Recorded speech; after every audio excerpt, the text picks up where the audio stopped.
So you've heard about this great stuff called E85, but you happen to have one of the vehicles that did not come with the ability to run it from the factory.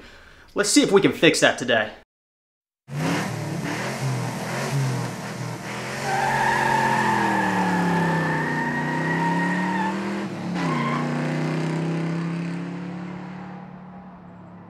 Hey everybody, welcome back to the garage, and today we are installing a flex fuel sensor on the pickup truck. This truck came out in 2014 and before with this factory. As far as I know, 2015 it became an option. A couple $100 for this thing. I was living in an area that did not have E85, so it wasn't a big loss on me. Then I went into forced induction, even less of a loss on me. We'll get into that here in a bit. But that being said, for probably $75 total, you can install one of these. And the cool thing about it is, you most likely already have the wiring harness in place. Might need to be extended based on where you install this, but the connector is most likely underneath your car if you don't already have this sensor. Quick way to find out, open up the lid on your gas can. If it's a yellow gas cap, you have flex fuel, you can run E85. If you don't have it, you can't yet.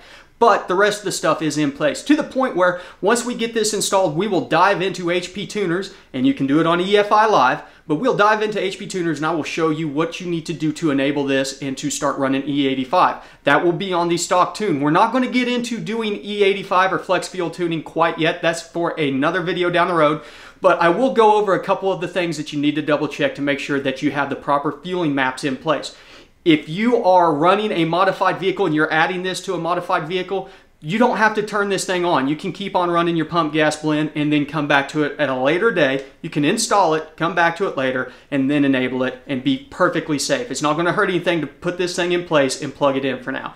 But as I said, there might be some issues if you are running a modified vehicle and you switch over to E85 without making some adjustments to the E85 map. This is not going to cover that today. Once again, that is for a different video down the road. But we will get to it eventually, and I will go into some of the stuff specifically when it comes to tuning for flex fuel. That all being said, you're going to need the sensor. It's about 40 to 50 bucks. I think they're pretty much universal as far as the GM ones go, but double check. I will put a link to all of this down below so you can easily find it. You're going to also need some unions, tubing unions.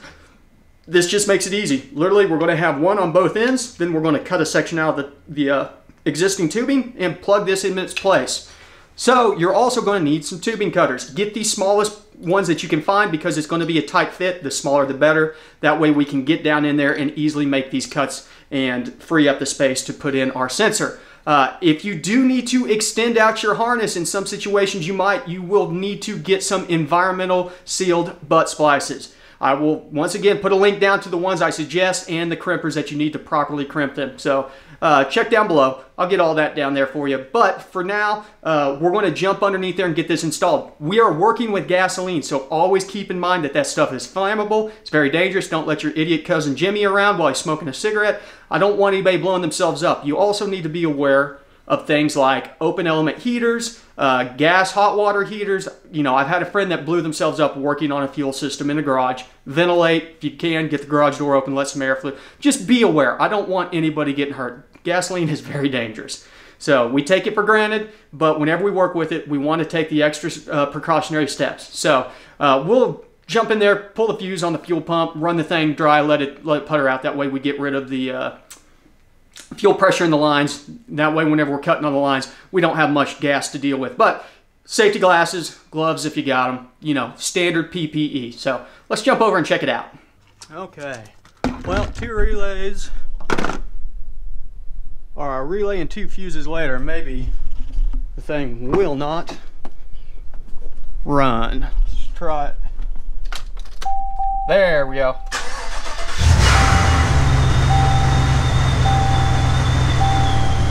Yep, she's running out of fuel now.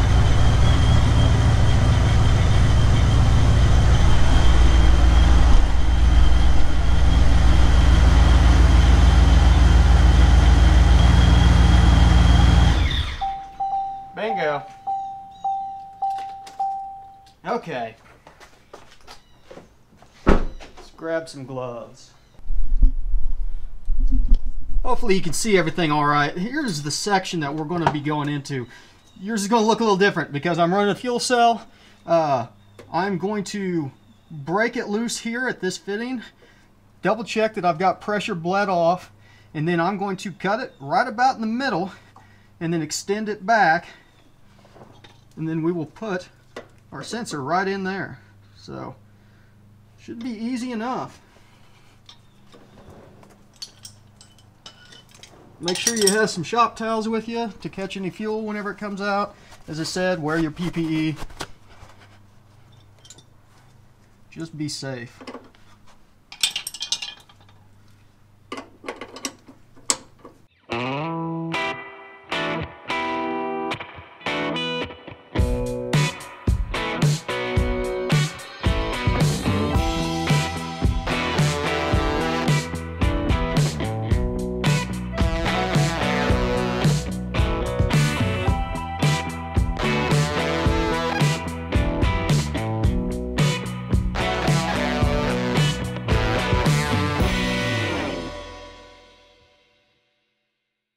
We'll go slow. Make sure you got a good straight section on both sides, and hopefully you'll have room to make the cut without having to tweak on the hose too much. Your section should be about like mine. You should have some flex right here. And we go just a small turn every rotation. Make it easier on ourselves so we're not having to bear down. And that way we don't break our bit on our cutting tool. Shouldn't take too long though.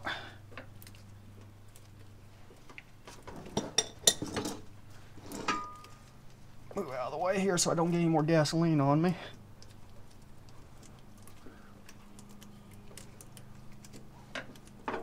There we go. And we're through. Okay. The hard part's over. Here comes the easy part. Now we install the sensor. Make sure that you back up your wrench whenever you're tightening these fittings down. You want to run them all the way in.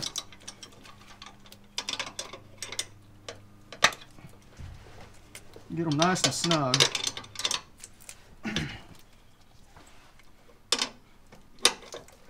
And if you need to, you can cut a section of this pipe out to fit this. That's what most people are going to have to do.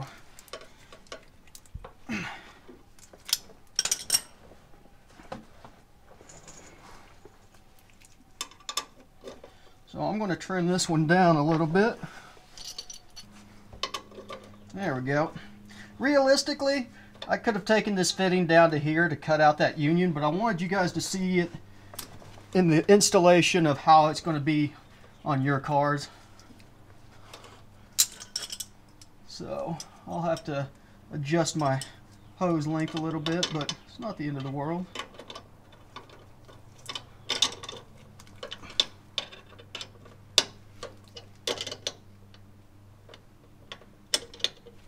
For now, I'm just going to slack it back a little bit to work.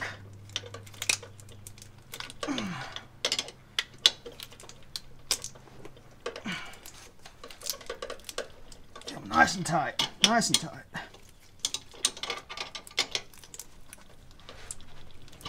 And we will double check for leaks once we're done.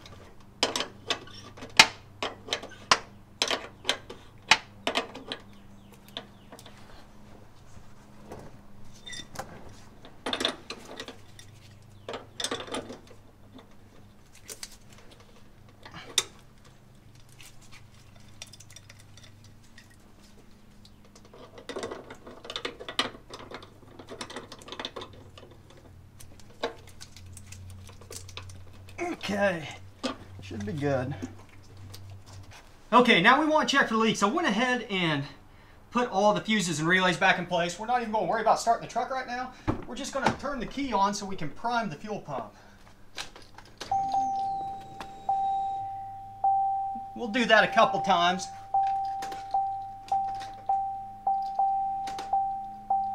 And we got good pressure. Let's go ahead and turn it on.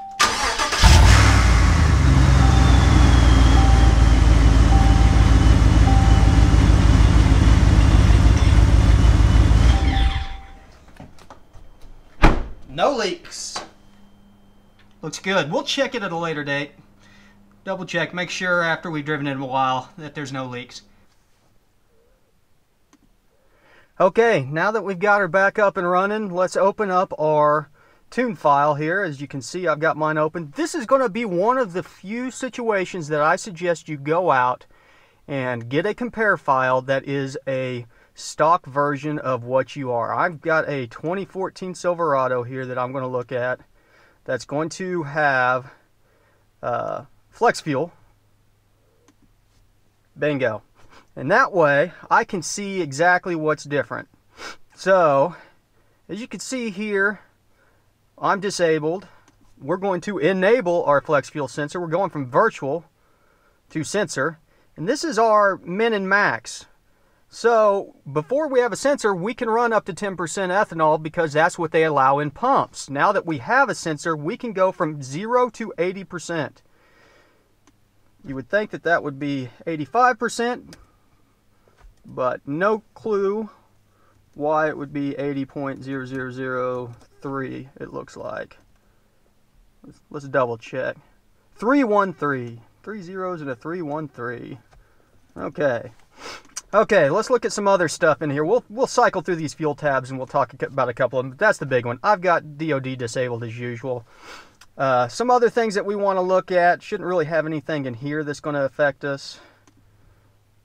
Power enrich we will though. So if we look in power enrich, we're going to have an EQ ratio. My EQ ratios are going to be a little bit different than yours because mine's been tuned. But my factory EQ ratio is going to be the same. But that doesn't necessarily mean it's going to match what was in the 2014 tune. But there's already values in there. So you can leave those the same. They're going to be a little bit richer than most power. So it's not an issue. You should be safe in that aspect. A lot of these other ones are different. That's because my vehicle's been tuned, as I said, so don't pay attention to the fact. We're just looking at some stuff like here we're looking at our alcohol EQ ratio. So I flatline all of mine. This is in Lambda, mind you, and this is why we tune in Lambda. This is our base open loop tune. It's always looking for 1. Then PE is a ratio off of that 1. So basically the higher this is, it's subtracting things out. So if you're looking at 1.164, it is it shows you down here below how the multipliers work. Values greater than 1 are rich, values less than 1 are leaner. So it's kind of a multiplication to your base map here. So same ordeal. My alcohol, aka my ethanol, they're all set to 1. That's because 1 is Stoic. That's what we're shooting for. But you'll see in yours, most likely you have some stuff that's down here in the when it's super cold range where it runs at lean. You can one those out if you want. It's not a big ordeal.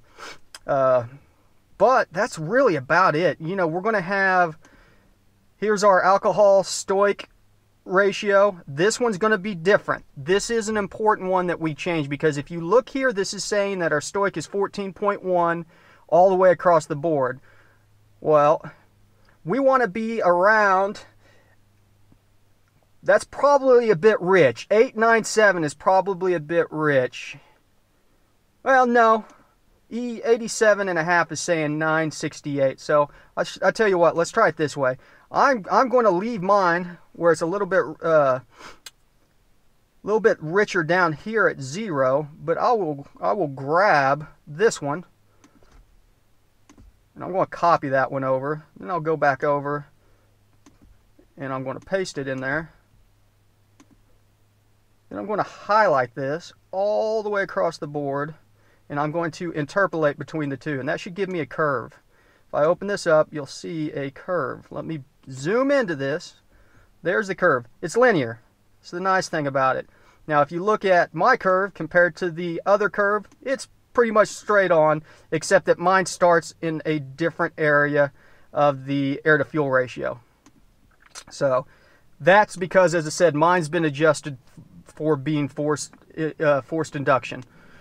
You can copy this whole table over from the existing one, that's the 1468 to 897, or you can do what I did and interpolate. But those are the big things that we need to change. Some of this other stuff we're going to look at later on whenever we get into tuning.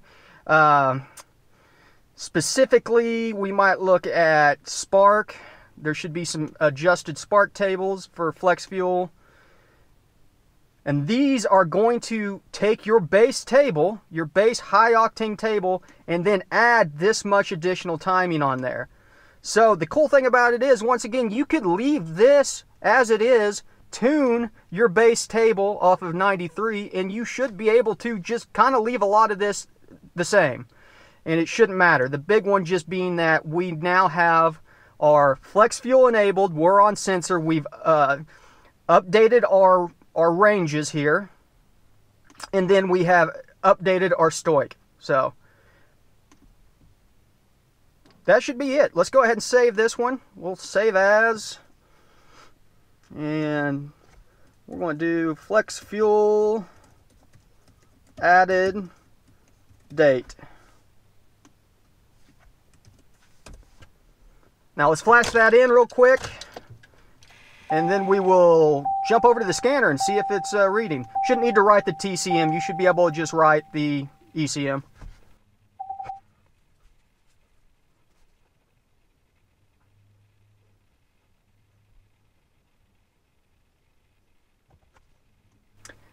Okay, let's fire it up.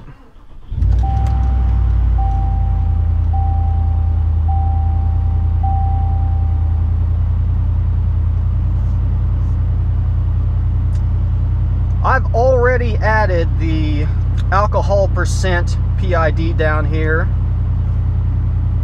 We'll get connected up. We'll see if I'm reading anything. There we go, 8.2%. So, you know, this would be considered E10. This is generally what you're going to see on the pump. But keep an eye on that. I would go out and blend it. I would throw in a couple gallons of E85, verify that your alcohol percentage goes up properly, and kind of go from there. But everything else looking pretty good. Let's jump out and do a summary. Hey, that was an easy one today, and the nice thing about it is it gives us some flexibility on possibly running some higher octane gas that is readily available at the pump. Now, as I said, I didn't get really into the tuning of E85 or flex fuel. I just told you the basic things on how to enable it, where you can run it. If you're running a vehicle that is anything but mainly stock, you need to slow down and not do anything crazy. Don't go out and get a full tank of E85, because there's a good chance you could do some damage, because you have to make sure that you're kind of synced up. So do it gradually, as I said. I would throw maybe half a tank in there, and honestly, it should be correcting off of your existing fuel map. So if you've already done your math tuning, and you've already done your dynamic error or your speed density tuning, this should overlay on top of it and adjust those tables based on the required amount. So basically, it's like taking those tables and adding 30% across the board because of the requirements for flex fuel.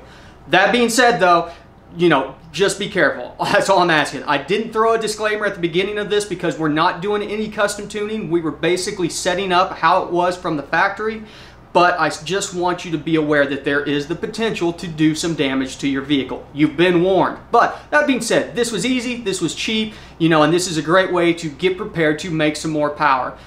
There's going to be a couple videos coming up in the next probably a week or so. One of them is going to focus on torque tuning finally, where we get in, I show you how to adjust the torque maps to make the most power, how to log against those to make sure that you're not running into some artificial caps on your horsepower or torque. And then there will be, as I said, a quick flex fuel one where we go in and we look specifically at those tables that I talked about that are basically supplemental tables that work with the existing tables but are triggered by the percentage of alcohol composition. So if you haven't already, you know, you can click it. I'll put a link in the corner that's for the tuning series. Oh, excuse me. Man, I had a burp coming out there. I'll put a link in the corner that's for the tuning series, the playlist. Go, you know, read up on that stuff or watch those videos if you haven't already. They're a great resource for learning how to do the map tuning, the speed density tuning, the timing tuning, all that stuff. And there's more content coming in the coming weeks. So that being said, if you haven't already subscribed, there's going to be a lot more information still. There's a lot of information out there already I've given you. There's going to be more information still. By the time this is all said and done, this will be kind of a one-stop spot to get your tuning information and to ask your questions. This video comes specifically from a viewer who is asking about flex fuel tuning. Well, I can't do flex fuel tuning if I can't show you how to do flex fuel tuning. So, you know, I'm doing my best to make sure that whenever I show you how to do something, I'm doing it personally so you can see that, yes, this is how you do it. It works, you know, and so we'll get through this together and get everybody, you know, we'll learn. That's what we're here to do. So subscribe, throw a thumbs up my way. Thanks for stopping by the garage as usual. And remember, ABT, always be tuning.